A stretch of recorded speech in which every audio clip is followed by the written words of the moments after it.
What's up, guys? Welcome back to Adventure Archaeology. If you're new to the channel, you may be wondering what in the world am I doing in this awkward hole? To answer your question, this is not a hole. This is an old mine from pre-1915, and we're searching for an old moonshiner site. So y'all hang in there. Let's go see what we can find. All right, guys, we are at our first site, and it's this old home place that Casey has found. And I can't really tell the age of it just looking at it, but if I had to guess, I'm going to say 1920s. Today what we're actually doing is we're actually searching for an old moonshiner site. And this moonshiner site that was here, it could be incredibly useful to us as antique bottle hunters for a couple of reasons. First off, they used a ton of mason jars, and second, they would have had a ton of whiskey jugs.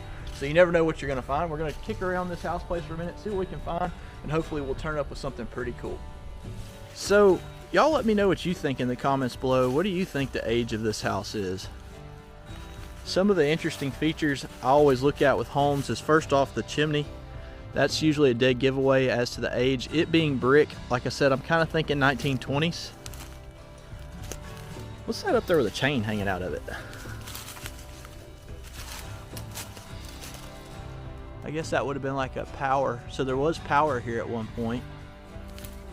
And there again, one of the first signs you want to look at for a house to tell if it's super old is the type of nails that are used in the siding. But it's important to remember that the siding on most homes has been replaced through the years. But it looks like these are primarily round nails. As you can see, the porch is completely gone. And I've got to tell y'all, this is not the most exciting piece of this property. What's going to be exciting is around behind it here in just a second. And again, I thank Casey for finding these areas. He does a fantastic job with the local research on these spots. I'm good at finding bottles, but man, he's good at finding these old home places and a couple of the things you're about to see here in just a second.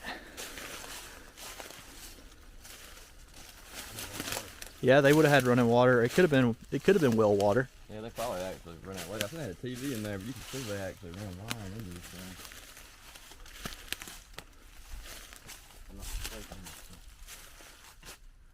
Termites got a hold of this thing bad, didn't it? It's definitely seen better days. I don't think we're going to walk across that floor. Looks like somebody may have tried to and fell right through. It looks like this may have been used all the way up into maybe the 60s or the 70s. I don't know. You can kind of look at that TV and probably get a good general idea of the age. So I see a record player over there. Oh, it is an ACL. Look at that. We can't go anywhere without finding bottles, guys.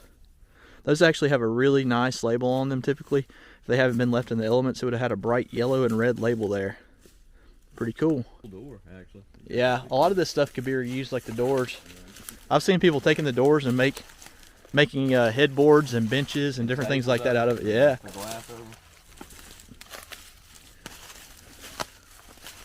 Yeah, there we go. This is another thing that it'll tell you an early house here in Alabama. There's no underpinning.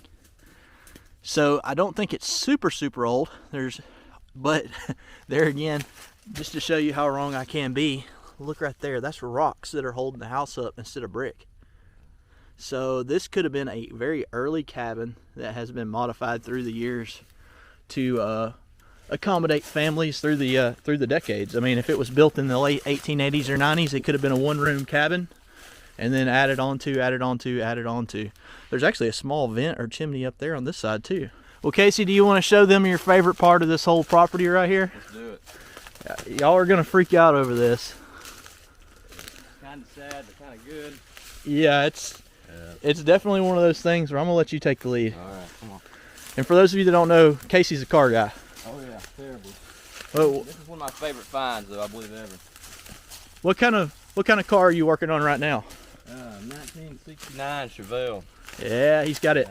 You got it purring like a kitten now, don't you? Oh yeah, it does okay so far. Here's a lot of that 1960s trash. Y'all can already see them, I'm sure.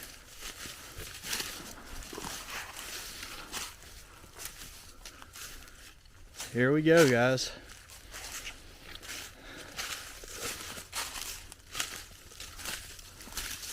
That's awesome. This is an old Dodge truck, and that's a 1955 Chevrolet two-door hardtop in the very rare color of I think it's coral and shadow gray. Coral and shadow gray. You can still see some of the original paint on the car.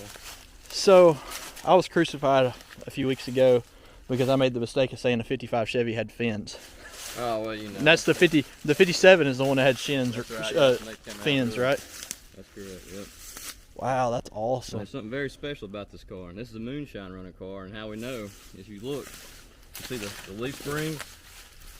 See, these cars only had just a few leaf springs factory. This has got truck style leaf springs to carry a heavy load in the back of the car. So that's why people did that. So you can just imagine, many years ago, you could hear this thing roaring down the road and clanking along the way. Oh, yeah. And as it was clanking, that was all of the jars full of Oh, moonshine back here. Here you go, here's your ACL Pepsi. Right here in the back. Let's turn it where y'all can see it maybe. The sun's not working well with us today. That's crazy. But this has been a beautiful car, man. It really would have. And I think the car would actually, you could actually fix this car if you really wanted to. You think so? Yeah, I think so. Look at the dash on it, steering wheel. Oh, just the dashes. Whoa! Well, I'm going down. Just the dash itself is probably worth a small fortune in this car. I know there's no selling. The steering wheel's still decent. Dang. Over there where it says Bel Air. I'll go over there where y'all can see that. The doors are missing off the back. Makes you wonder who got the doors.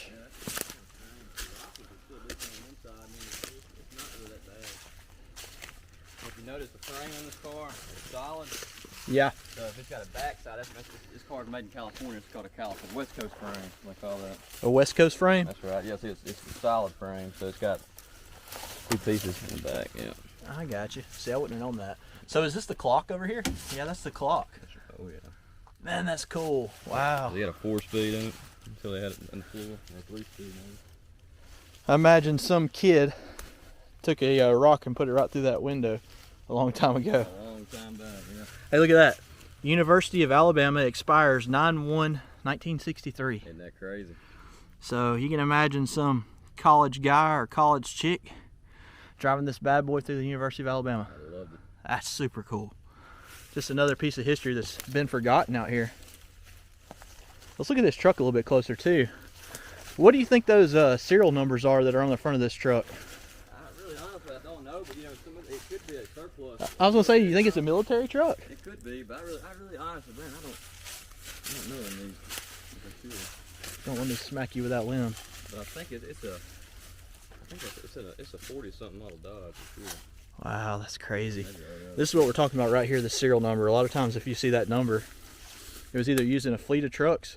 But looking at, that's a bright green, but that's an army green right there. See, they painted over the army green. See, oh yeah, they did. I about guarantee you. That's definitely what it is. What year do you think this truck is? I think it's in the 40s, probably a 49, something like that. So it may be after World War II then. It could be. It'd probably be a truck that was used in, which one was that? The Korean War maybe? Yeah, it's possible. 52? When was that was? I don't know. I kind of lose track after the World Wars. Man, it's a beautiful truck. Does the hood open up like that? Oh, does it? It opens up like this. Yeah, it folds up. Yeah. Check that horn out. How loud do y'all think that thing was? It still got the motor in it. Yeah, it's like an inline 6. That's a cool truck. That is awesome. Excellent rat rod or something. It really would. All right, so you've seen the two cars that could possibly have been running moonshine, like you said, with those leaf springs on there. We pretty much guarantee this thing was hauling something heavy. And we're gonna show you now why we think that this was actually a moonshiner's car. Now keep in mind the closest neighbor to this house is, at the time, was probably about a half a mile.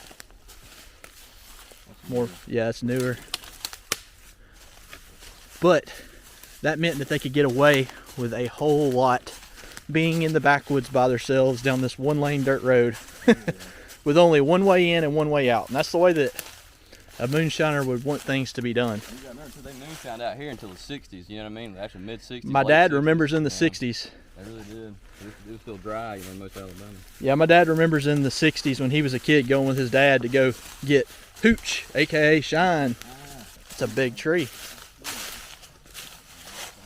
I gotta be honest with you, Casey, right here, the way these rocks look, that could have been a foundation to an old cabin or something right here too. You know, I never noticed that. Look, you're right. The way that they're set and kind of scattered, Right. the way the moss is growing on the rock right there.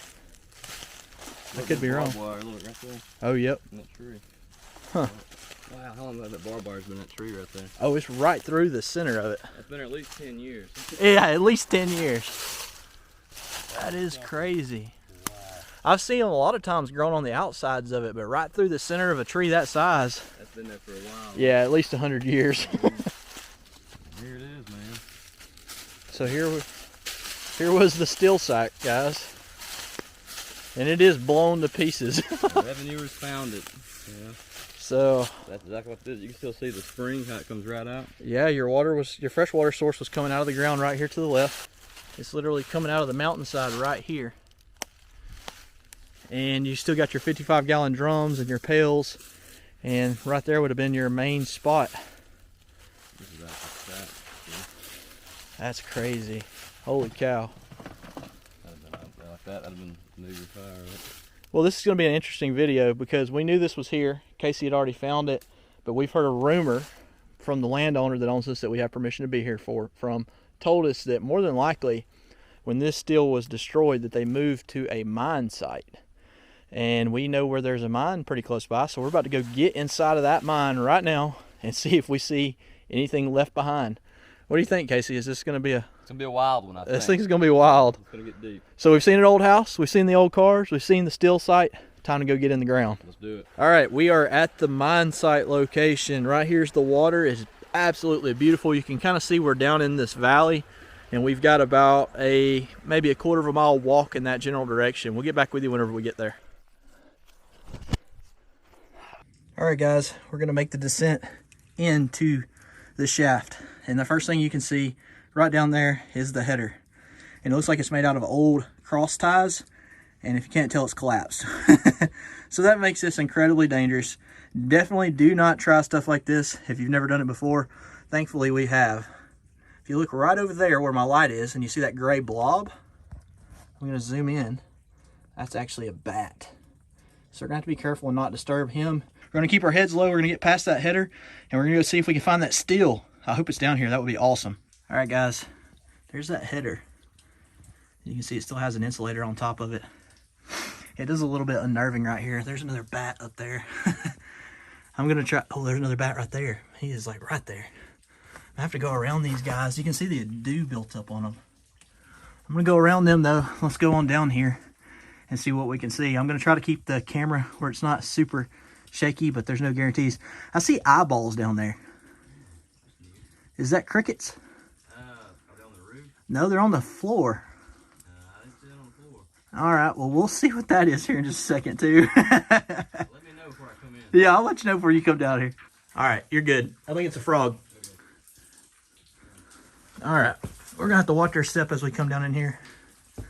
Just be very cautious. All of this that's on the ground right here would not have been in the way. Just probably 50 or 60 years ago, it collapsed from the ceiling that you're seeing at above us. And that makes it a little bit sketchy, to say the least. So we're not going to go super far down in here today, but we are going to go far enough to see if the moonshiners would have had their steel in here like the rumors had it.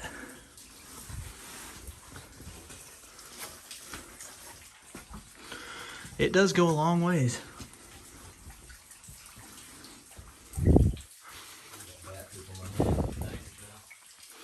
This is crazy, guys. Wow. I can stand up fully now. I'm 6 foot tall and my head's not hitting the ceiling. Pretty good sized shaft, and man, it goes way back there, guys. I mean, way back there.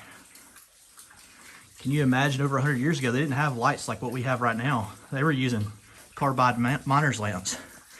They could probably only see a few feet in front of themselves as they stumble down into the depths. So we're, yeah, there's none at all. Casey coming in behind us. Right there looks like there would have been another shaft. Not a shaft, a support beam that you see. It's completely gone. You can see the coal seam in the wall next to it, and that's what they were mining here, was coal. This is the perfect hideout, though, considering the mine was closed in 1915. It means that any moonshiners that would have been around, say, after 1919, when I think Prohibition started here in Alabama, this would have been the perfect spot. That's why this is tall. This has been like the main hall So right there's where I just showed y'all that there would have been a support beam that's gone. Right there would have been another support beam. It's long gone and rotted out. There's nothing supporting the ceiling. This is pretty dangerous. The moonshiners wouldn't have had to worry about that. The roof supports would have still been here. What we're doing is actually kind of dumb, so we're not going to go much further. And I don't. Yeah, there's something sticking out of the wall. I think you hold your car by, maybe what you hang your car by lamp on too. Oh, I got to walk to that. I'm sorry. I got you. I just said it was dumb, but I got to see what that is. Hey, just walk slow. Yeah, here's another shaft that would have went to the left, so it would have divided right here. There's a cave cricket they're talking about. Look at that. I hate cave crickets, guys. First one, I don't like them. First time yesterday. I wish you hadn't pointed that out on the wall. I wouldn't have walked down here. That's what it looks like, isn't it? Or maybe like there's bat all the time on the right. Oh crap, bat. They don't have the dew on them down here. Now I'll tell y'all why bats are a good sign when you're in a place like this. That means that the air is good. They wouldn't be hanging here if the air was not good. Same thing for bugs. If you see bugs, it gives you a little bit more of a good feeling about the mine when you see life in it. Super slippery, rocky mess. I really don't think that the moonshiners would have went very much further than this, because it would have been too hard carrying the jars in and out, as well as the stills supplies. But the amount of water that's rolling into here is pretty phenomenal. I hope the lighting is good enough for y'all. I know in the past I've struggled with it, but I've got a through night flashlight that I'm using currently, and it seems to be doing a pretty good job of lighting everything up. Oh, there's something to the left. Check that out. The original wood is still there, and I don't know what that would have been for. I don't think that's from moonshiners. There's an acorn down here. That tells you some kind of varmint has been down here. And there's what Casey was talking about, and that's exactly what that is. That would have held a lamp at one time. There's a bat right next to it. Yeah, that would have been a wooden hoist for the lamp. Wow. Holy cow. There's big, huge prints to, I don't know what. They almost look like cat prints. You can tell a cat print because the claw's retracted. These are not retracted, so that may be a coyote. I think this is going to be the end of how far I go down. I don't have a gun with me today. I'm not going any further. I'm going to take a picture of these and show it to Casey because he's not right behind me right now, and see if he knows what it is. All right, making our way out of here. Those prints were all it took, and this thing goes way deeper than I'm comfortable going. I'm not experienced enough to go any further without somebody here that's an expert. There's an insulator right there on the floor. That could be a monster coyote that's living down here. I don't know, but it sure doesn't make me feel good, I can tell you that. All right, guys, I think we found Jesus down there. He's down there, something. No, there's something down there. I don't know what it is. Probably a big coyote. I made mention of shooting a gun if I had one. If there was something coming after me, that's a bad idea too. It'd cave in. It'd cave in on us for sure. We're done. There's no moonshine still down there.